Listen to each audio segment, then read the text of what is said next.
मध्य प्रदेश में voter ID को आधार से लिंक करने की प्रक्रिया सोमवार से आरंभ कर दी गई। राज्य निर्वाचन आयुक्त अनुपम राजन ने मीडिया से चर्चा करते हुए बताया, वोटर आईडी का आधार से लिंक करना स्वैच्छिक होगा।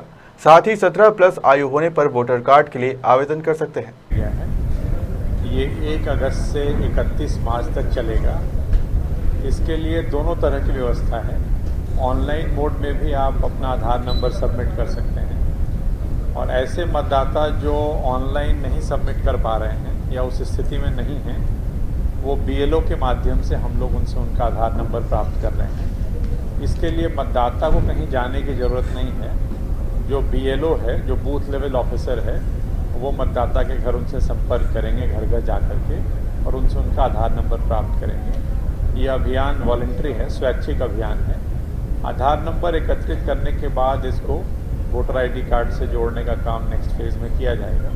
इससे एक तो मतदाता की जो मतदाता सूची में जो उससे संबंधित जो विवरण है, जो एंट्रीज़ हैं, उसका सत्यापन होगा, और दूसरा, जैसा आप जानते हैं, जो डुप्लीकेसी है, जो डुप्लीकेशन है, उसको रोकने में मदद मिलेगी। तो एक तो बड़ा कार्यक्रम आज से आरंभ हुआ है।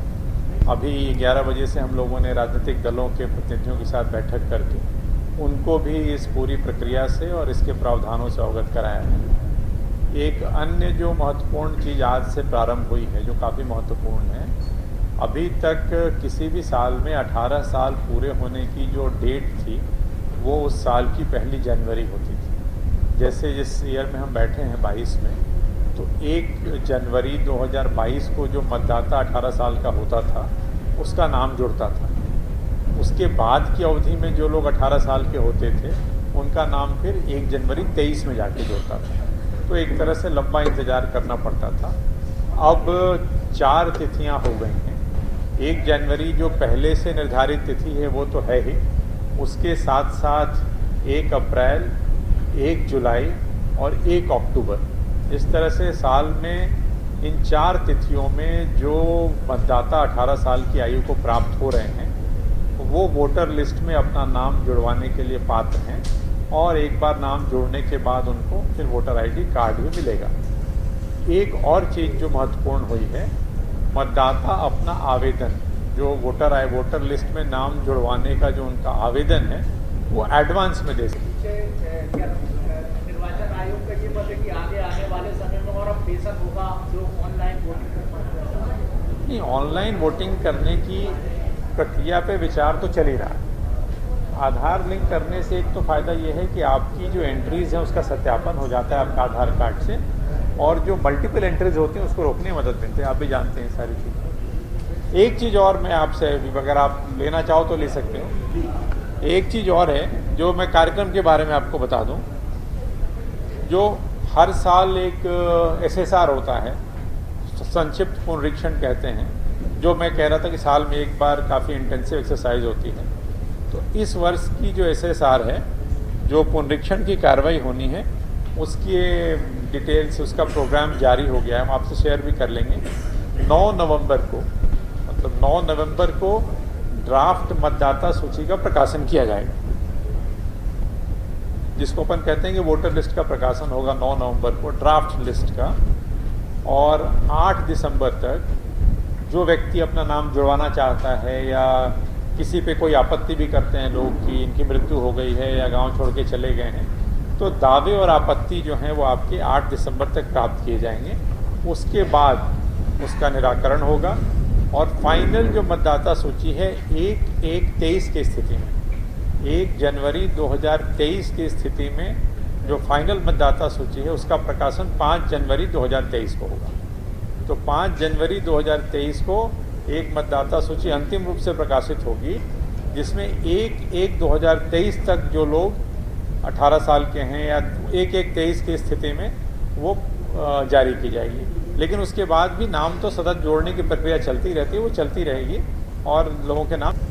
एक और चीज़ जो महत्वपूर्ण हुई है, मतदाता अपना आवेदन, जो वोटर लिस्ट में नाम जुड़वाने का जो उनका आवेदन है, वो एडवांस में दे सकते हैं।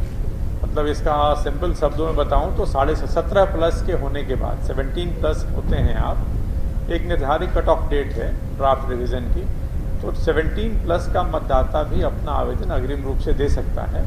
लेकिन उसका नाम तभी जुड़ता है जिस तारीख को 18 साल का हो रहा होता है। तो आवेदन देने की सुविधा है, नाम तो स्वाभाविक रूप से तभी जुड़ेगा नियमानुसार जब आप 18 साल की आयु प्राप्त करते हैं, लेकिन एक एडवांस सबमिशन ऑफ एप्लीकेशन इसकी भी सुविधा दी गई है। फॉर्म्स में भी संशोधन किए गए हैं, इसके कॉरस्पॉन्डिंग जो संशोधन है वो हुए हैं।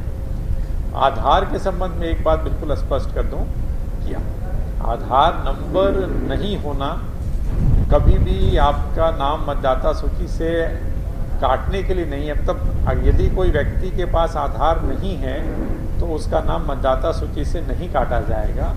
यदि कोई व्यक्ति आधार नंबर नहीं दे पा रहा है तो मतदाता सूची में उसको नाम जोड़ने से भी रोका नहीं जाएगा।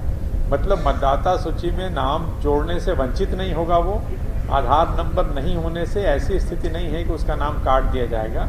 ये बड़ा स्पष्ट होना चाहिए। आधार नंबर यदि उस व्यक्ति के पास है तो उससे आधार नंबर प्राप्त करने का एक अभियान है, ताकि बाद में इससे जो रिलेटेड जानकारियाँ उसकी पुष्टि हो सके और उसकी पहचान और ज़्यादा सुनिश्चित हो सके। धन्यवाद। के बाद भी मैं बोलना रह गया कि मतलब ये भी ध्यान रहे, नहीं इसका भी ध्यान रखा जा रहा है कि आधार नंबर जो एकत्रित करेंगे लोगों से, तो उसकी जो आधार डेटा की जो गोपनीयता है, जो उसकी निजता है, उसका भी ध्यान रखा जाएगा। आधार नंबर 12 डिजिट का होता है।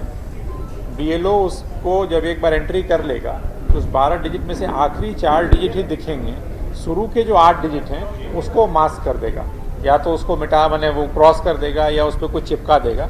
मतलब व्यक्ति के आधार डेटा की गोपनीयता का भी, उसकी सुरक्षा का पूरा ख्याल रखा जाएगा। बजाबता उसमें व्यवस्था है कि तहसील में जब वो फॉर्म रखे जाएंगे एंट्री के बाद तो उसको डबल लॉक में रखा जाएगा। जैसे अपन मतपत्र या मतपेटियाँ रखते हैं उस तरह की सुरक्षा इसके साथ रखी जाएगी कि आधार डेटा जो इकट्ठा हुआ है वो यहाँ वहाँ मतलब उसका